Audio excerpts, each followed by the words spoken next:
Oh, could you please mention your name and institution? Sure. Hi, thanks. Rosie Bright from DFID, Social Protection Policy Team. Really interesting set of presentations. Thanks very much. My question is around picking up on what Anna talked about in terms of the structural and the demand side constraints. It's a question for Anna, but maybe also for other panelists to comment on. Thinking about the role that migration might play in that, and whether there are any good examples of graduation programs that have been able to facilitate migration, whether that's seasonal or more permanent migration. And by contrast, a question of whether or not there's a risk in some programs that have a focus on agricultural assets or perhaps public works, that the programs themselves are tying people to place, and whether that's potentially counterproductive. Thanks. Is there another question at this stage? Yep. Yes, please. I'm Sabina Tessitore. I'm presently with the Monitoring and Evaluation Unit of FAO, but I'm also a student of Stevens, quite a while ago. I'm sorry I was late, so I'm not sure. I'm sorry. I'm sure I missed something that's quite important bits, but I still want to ask a question. It might not be appropriate, but on the Bangladesh example, I was just wondering, because you said you identified problematic households and then you supported them, like you targeted them with extra support. But for me, I would think that doing that, identifying these households would lead to understanding what the issues are in that program. So I was wondering if you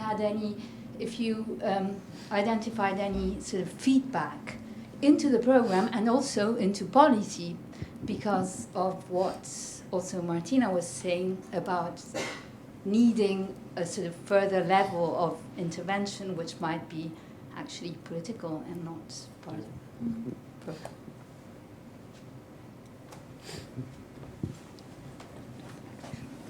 Francesca Bastagli from the Social Protection Program at ODI. Thank you very much for some very, very interesting and thoughtful presentations. I have a question for Vishal and perhaps the rest of the panel. You mentioned that both the concept of graduation and the way it functions in practice, certainly in the program that you described, was operationally useful.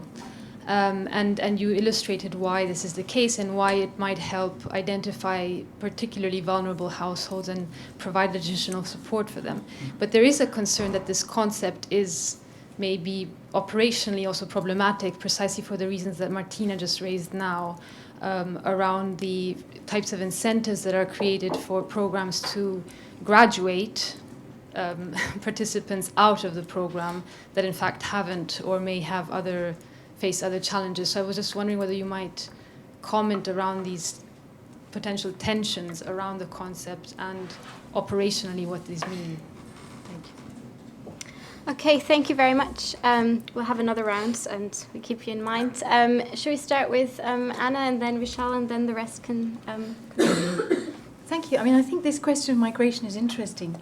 And I think, Rosie, you phrased it in terms of supporting migrants.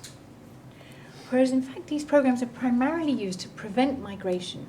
And in fact, if you're looking at the politics, and I think the word politics finally came up, because actually graduation is all about politics. And so maybe now we can sort of take our gloves off and get down to the nitty-gritty of the debate. Because, if you look both in terms of the large Indian program I mentioned, the Mahatma Gandhi program, it was based on a program called the Maharashtra Employment Guarantee Scheme, which was founded in the late 60s, and it was actually paid for by an additional tax on the wealthy citizens of Bombay, who were very concerned about rural-urban migration. So it's fascinating. Right back then it was designed as a way to prevent that kind of migration and a way of making rural livelihoods more sustainable. Not sustainable in the sense we're talking about now, but ways of life that could actually support households. So it was initiated in order to keep people in place. And I think the PSNP in Ethiopia has a very similar kind of objective. It's linked in with a set of policies which say, okay, this program is intending to mean that households can support themselves on particular parcels of land. So I think if we're looking at the function, the political function of some public works programs, particularly, that's what I'm more familiar with, they can actually be used to maintain particular populations in particular locations, and they're often implemented as part of a range of policies, probably including agricultural policy, labour mobility policies. They're often part of a package. So they're not necessarily always 100% or even primarily concerned with social protection, development, graduation. They may also be concerned with other kind of population and migration issues. Just very briefly, I mean, I think we heard about graduation being a very useful concept because it's attractive to, it's a kind of selling point. One can say, yes, these programs are about graduation. But I think there's also something interesting and slightly problematic there politically, which links to what our FAO colleague was talking about. Because it's sometimes seen as a way of getting a foot in the door. Because these programs imply that one can have short-term social protection, which will then lead to a reduction of the caseload. So it can be seen as a way of soft-selling social protection. So I think that's one issue. And finally, a whole new word has emerged out of the graduation debate. Graduation, I did classics at university. Graduation is a transitive verb, I think. It takes an object, one graduates. But we now have a passive version. I think it's intransitive. I'm ready to be corrected. To be graduated. And I think that's also a key issue which it might be nice to hear people's comments on. Because of the political imperatives and the nature and the timescale of some of these programs, people are graduated, and that's not necessarily the same thing at all conceptually as graduating. And I think that's something that the fellow panel members have referred to in their presentations. But I think once you start looking at the politics, there's a series of these kind of interesting questions which emerge. Thank you. Yeah, sure. On the first question on feedback on problematic households and learning, yeah, there was a great deal of feedback and learning. I think that actually, a lot of that learning came from the sort of panel surveys that I was talking about, which actually then reflected on the type of monitoring that we were doing using these handsets and finding those households on the actual sort of census level. So not just percentage of households who are not doing very well, but who are they? Because you can only do that if you know who are everyone and what is their status. And actually, there was a large sort of I would say they were saying essentially the same things. I mean, basically, from our panel surveys year on year, we found that the association between those who have graduated out of extreme poverty, those who had never sort of graduated out of any of those surveys, tended to be those households that didn't have an able-bodied member. There was an old age, widowed member in the household, someone with a disability. Someone living on, an seemingly isolated part, prone to all sorts of calamities, and that generally was the case. Like year on year, we found there was an association with that, and we found that also from the monitoring that we did, that those problematic households tended to be those households that were. I mean, I remember visiting a lot of these households, and usually just elderly women living by themselves, who families had abandoned them and living very precariously.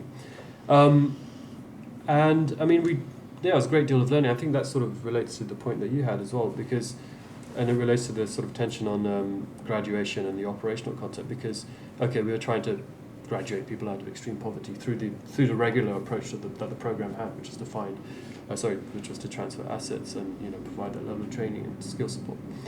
But with the point that's mentioned, I think, and what I think I said at the end of my presentation, is that this is not always appropriate for a lot of these households. So, for example, I mean, a lot of these, many of the households that we then tried to target for additional support, and a lot of these were abandoned elderly women, said that they didn't want anything. Literally, a lot of them said that we don't want a cow, we don't want that rice husking activity, etc. Because they couldn't engage with it, they couldn't sell much of it, and so that's kind of a limitation of these sorts of programs. That we're conceptually trying to graduate everyone, but through this standard approach, I mean, it's not at all appropriate. I mean, and that's why I think on the last point that I made is that, this type of approach is not necessarily, I think, appropriate for everyone in these sorts of programs. So whilst you have, people who are extremely poor, there's also stratification within that population of people who are extremely poor. Those who are really at the bottom are those that have multiple constraints. And generally, we found that through this type of this monitoring exercise. And it was very difficult to come up with alternative household sort of microplans, as it were, for these households. Generally, what we tried to do was to link them up with someone who, in the community, who would then be able to take on ownership of an asset and provide some sort of income stream to that particular household. But again, it was a huge constraint, and I think that's at least from my experience, that's one of the big problems that we have with these types of programs. I can say just one small thing. I would think there would be two kinds.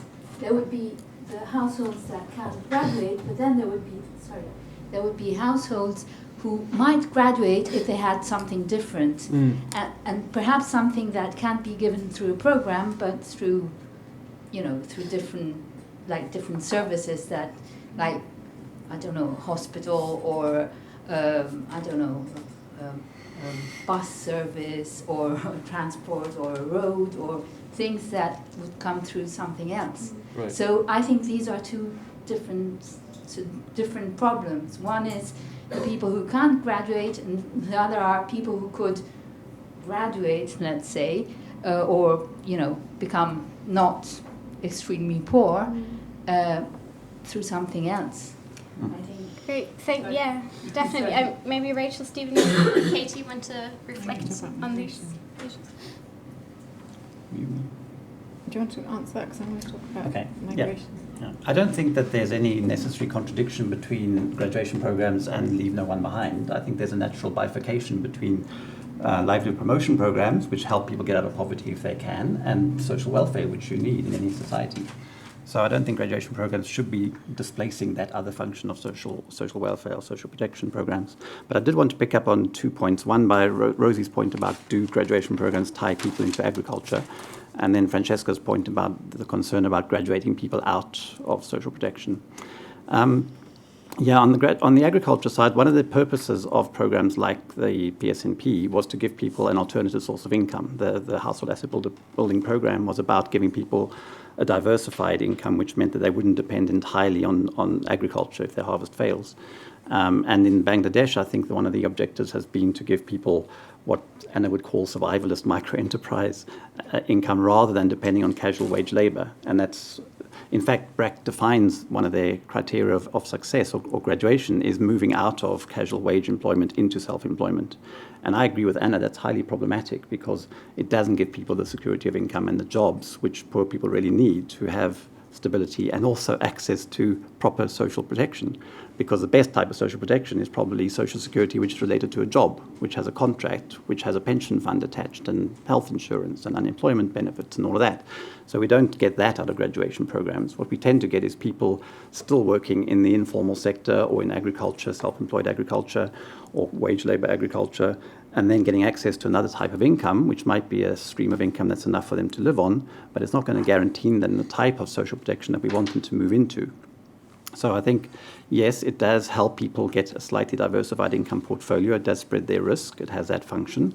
But there is this danger that graduation thinking will displace the original function of social protection, which is, of course, protecting people against shocks and risks and life cycle contingencies. So one thing that I found, one anecdote that I found very striking of this thinking, the risk thinking, is that a workshop that I went to in Addis in about 2012, where a government official was complaining about the failure of the PSNP. And the reason it had failed, in his view, is because when it started in 2005, it reached 5 million people, and by 2012, it reached 8 or 9 million people. And he said, we were supposed to graduate all these people. The program was supposed to close down after 5 years and just get bigger and bigger. And I felt this is a great indicator of success. It's doing the safety net job that it has to do because there were a series of rain failures and then the food price crisis and so on. It needed to expand to meet the additional needs. So social protection should be about protecting people against risks, and it should be there for that function. The safety net function is still very important, even if people are graduating, and that's controversial whether they are or not. But even if they graduate, there will still be risks. And so you need to have other types of social protection, or else the safety net must remain in place and must be flexible and responsive to shocks and expand and contract as needed. Yeah, I was just going to pick up on the migration and social protection linkage because I think that's really important. I was involved in a whole portfolio of work around this some years back, and there was a book on edited book on social protection and migration.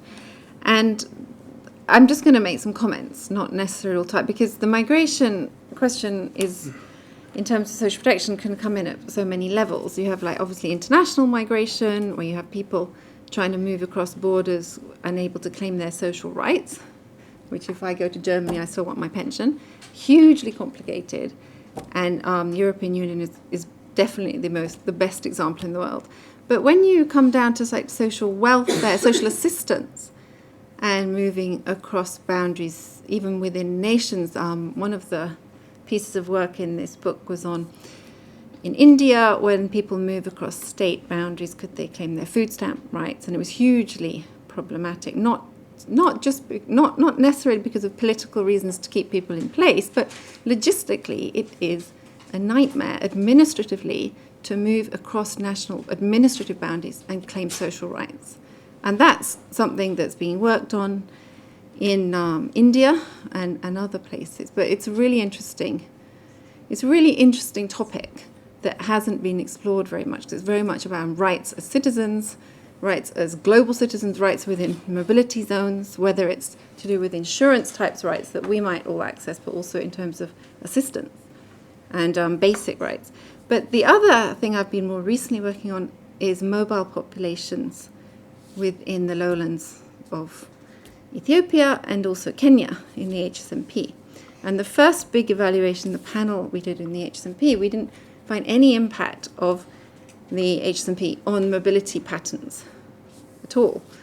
But that doesn't mean there wasn't. It means maybe we didn't have a long enough. We only had about 2-3 data sets, points over time.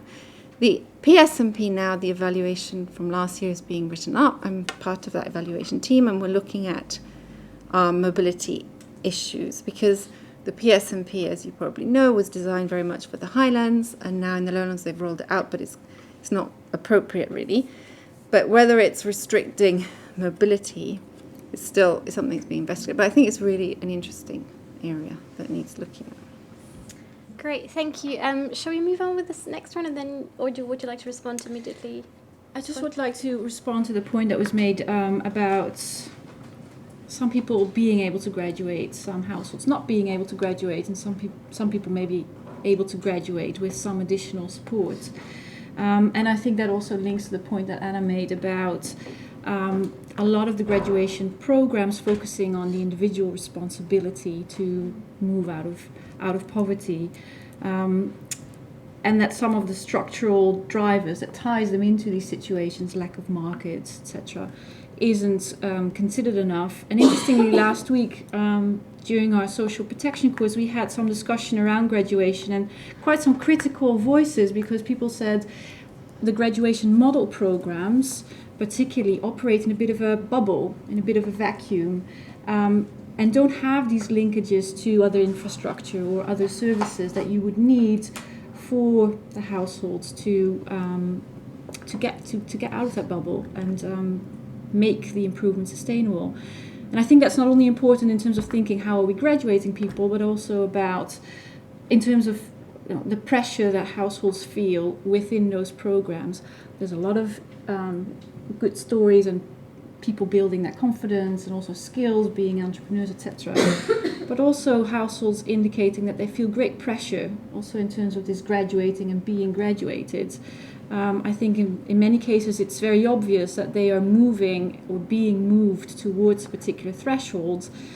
They would like to stay in the program, but they would also like to be successful, but face other constraints that the programs may not address. And I think that's not always taken into account enough. Okay, great, thank you.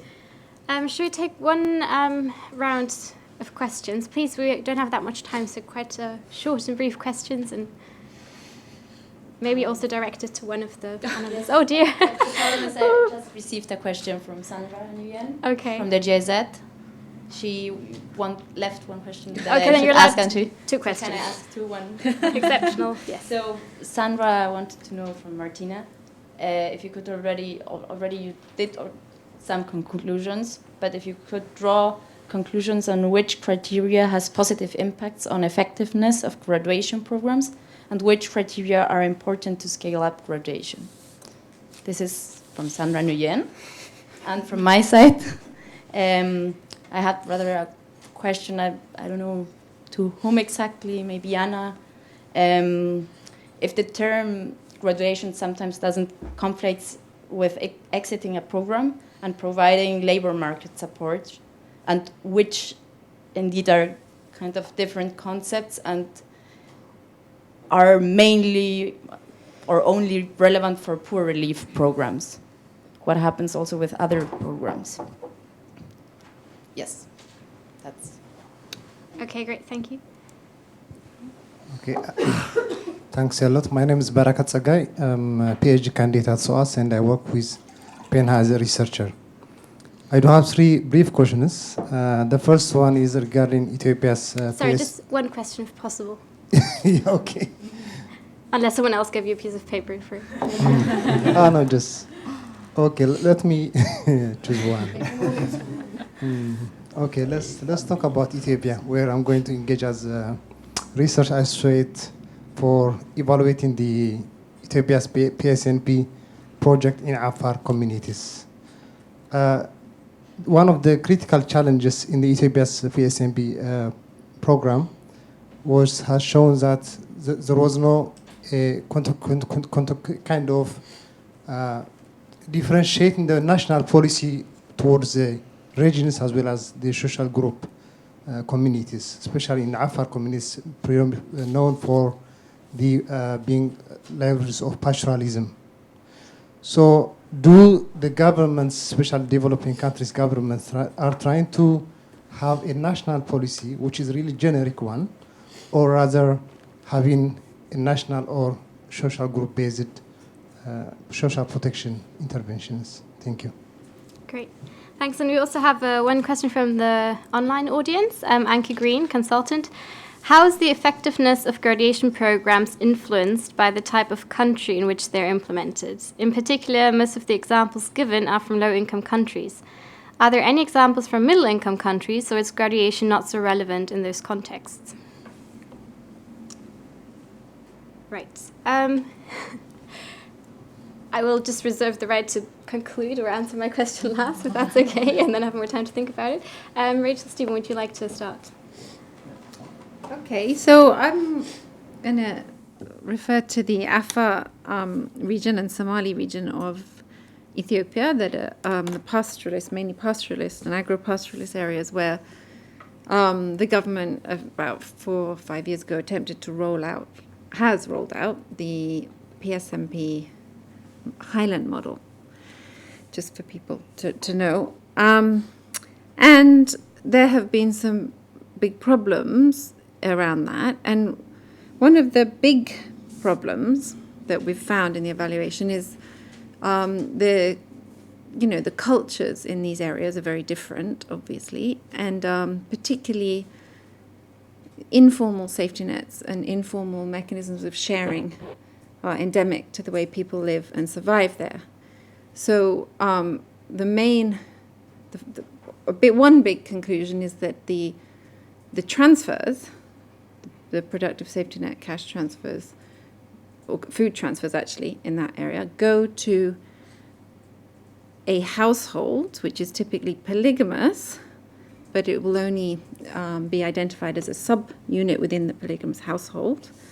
And that transfer will be shared among the whole polygamous household or within a bigger clan.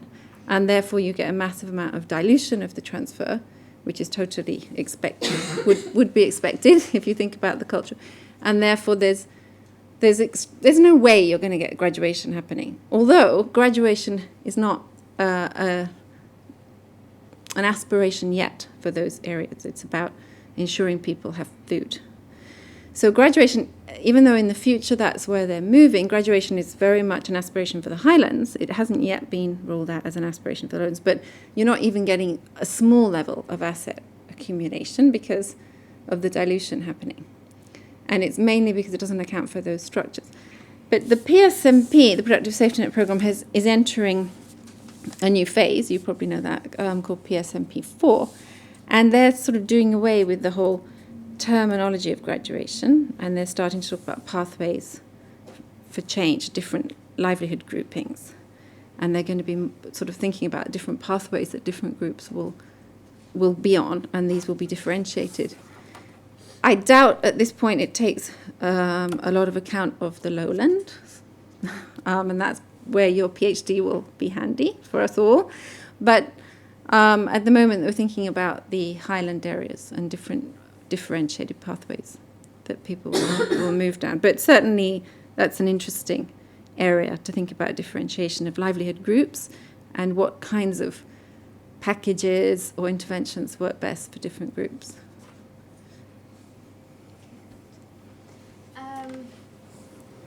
Is Anna or Stephen, maybe would you want to answer the question about the middle-income countries and whether graduation is also an important issue there?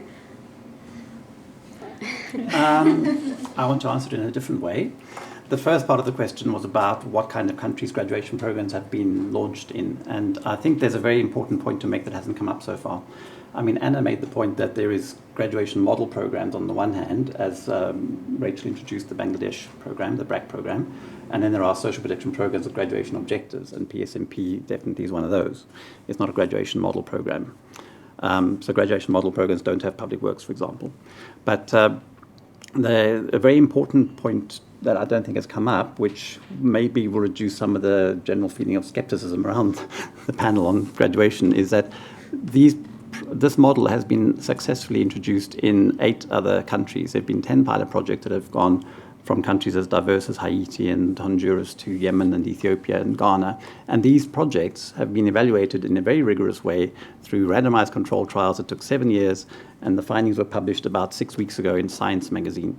And that journal, it's a very high-profile article with Esther Duflo and Banerjee as co-authors, and they have shown very rigorous, credible evidence that in most of these countries, very diverse set of countries, there are significant positive impacts of graduation programs on all kinds of indicators, from income and food consumption to assets. And I think we can't discount that. You know, graduation model has successfully transferred out of Bangladesh, and this is something which people weren't necessarily expecting, because Bangladesh is often seen as exceptional. For some reason, you manage to do microfinance in Bangladesh, it doesn't translate well elsewhere. But graduation model has translated well elsewhere, and the impacts are clearly very positive. Programs that we're working on in Burundi and Rwanda, small-scale graduation projects, are also doing very well and generating positive impacts. There are questions about scalability. The projects are very small. They tend to be NGO-run. It's questionable whether they could run at scale because of the intensive level of support that's needed from caseworkers. They're also very expensive, as we heard. Individual households need a lot of attention, a lot of resources. So, yeah, are they scalable? And how sustainable are the impacts? We don't know. As Katie pointed out, 2 or 3 years of post-program support is not long enough to decide whether the impact is sustainable in the longer term. So there are challenges, but clearly we are seeing graduation model programs spreading, and the pilot projects have done well in many different contexts. They haven't translated so far to middle-income countries, as far as I know, but that might be the next stage. I think there was a question also specifically directed to you. I'm not sure about that, but I actually wanted to add something to what Stephen was saying, maybe to end on a bit more positive note, or in terms of where the countries where it's implemented, and middle-income countries. So I think in Latin America there are initiatives to try and find some hybrid model between the social protection public works programs with a graduation objective and the graduation model programs, whereby there's an effort to look at what social protection is there, particularly in cash transfers, and how those programs can form one of the components, say in a graduation model program. So not everything happens within that one bubble, if you will. So that makes sure that it reaches out, across, beyond the program in and of itself, to services like we discussed, or other infrastructures, but also touches upon some of the scalability and sustainability issues from a program perspective. And I think that's where lessons from middle-income countries about making these programs work are really relevant. Okay, thank you. Anna and maybe first, and then Vishal, and then we can have some concluding thoughts. Okay. I'm not sure if I entirely got your question, but I felt that you were making the distinction between poor relief and sort of the graduation model programs. And I think it's something that Stephen mentioned, and it's terribly important that there's clear water between the two. There's social protection on the one hand, which aims to ensure that people have, at the least, at its lowest level, that they have adequate consumption potential in their households, adequate incomes to soften the burden of poverty. And these are programs which you want to deliver systematically on a mass scale. They're state responsibilities. And actually, they are quite different from this characterization of graduation model programs, which really are reliant on this kind of intensive household level input. And so I think they were referred to as household microplans we heard about. And social protection isn't about household level microplans, it's about a systemic provision for the poor. And I think it's just incredibly important that that distinction is maintained, because it does lead to some confusion if one has programs which are attempting to ensure basic income at household level, and they are in a way confused with programs which offer this much more intensive individualized package, which is in effect what we've been calling development perhaps for the last 30 years. So actually maybe graduation model programs are really about development and those kind of longer term processes. And social protection is about, as you put it, poverty relief. It's about ensuring that there's a basic minimum in households. And I think it doesn't help us in our relative respective discourses if we conflate the two. And I think the idea of graduation is just so seductive and so attractive that we're continually tempted to try and integrate it into social welfare. But social welfare isn't inherently about graduation. It's about ensuring a basic minimum. And I think it's really useful to just keep that distinction and reiterate it when we can, so that you don't have aspirations with programs which actually could never meet those aspirations. Yeah, I mean, I think I agree with what the panel has said. And I think what you've said on that last point, that distinction between graduation, that model, and those sorts of programs, and actual poverty relief in the sense of a systemic change or systemic provision of social protection support services that people can access irrespective of whether they're in a graduation model or not, but they can access in times of need. And at least in the case of Bangladesh, I mean, on a lot of our beneficiaries, they were actually not only in the graduation within the Shiri program and therefore in this graduation model. Some of them were receiving other forms of social safety net support, be it old age allowance, be it a widow allowance, etc. And a lot weren't, and it was incredibly fragmented. So I do think there needs to be some cohesion between those two types of model as well, because there seems to be, there's lots of beneficiaries who have graduated out of extreme poverty and not receiving social safety net support, and then it actually fallen back down into extreme poverty. It seems obvious that might happen, but that happened a lot. And so I think there needs to be clearer linkages between these two types of models, and potentially some revision in that, particularly in the case of Bangladesh. It's incredibly fragmented. So, Great, thank you very much to our panel for the comments. I'm going to try and quickly respond to Sandra's question about what are some of the main factors that lead to gradation success.